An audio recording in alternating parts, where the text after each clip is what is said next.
Senior నటి రాశి ఇప్పుడు సినిమాల్లో ఆఫర్స్ లేకపోవడంతో బుల్లితెరపై సీరియల్స్ చేస్తూ డబ్బులు సంపాదించుకుంటోంది. అయితే అలాంటి రాశి పలు టీవీ షోస్లో కూడా జడ్జిగా వ్యవహరిస్తోంది. అయితే రాశికి ఇప్పటికే 2 పెళ్లిళ్లైన సంగతి మనందరికీ తెలిసిందే. మొదట ఓ డైరెక్టర్ని ప్రేమించి పెళ్లి చేసుకుంది. ఆ తర్వాత అతనికి విడాకులు ఇచ్చేసి శ్రీముని అనే డైరెక్టర్ని పెళ్లాడింది.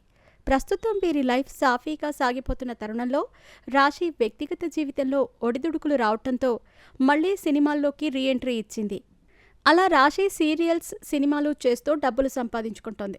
అయితే హీరోయిన్ రాశికి చిన్నప్పటి నుంచి పెళ్లి అంటే ఎంతో ఇష్టం ఉండేదట.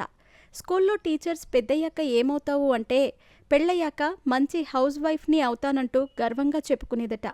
అలా చిన్నప్పటి నుంచే పెళ్లి మీద ఇష్టం ఉన్న రాశి ఓసారి ఓ హీరోని చూసి పెళ్ళంటూ చేసుకుంటే ఆయన్నే చేసుకుంటాను, లేకపోతే చస్తాను అన్నట్లుగా మాట్లాడి తల్లిదండ్రులను బెదిరించిందట.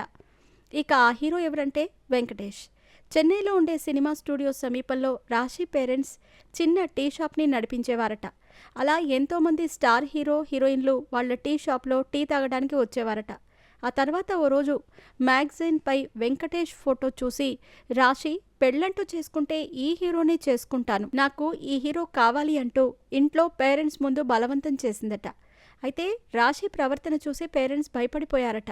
ఎందుకంటే రాశి ఆ మాటలు మాట్లాడిన సమయంలో చాలా చిన్న ఏజ్.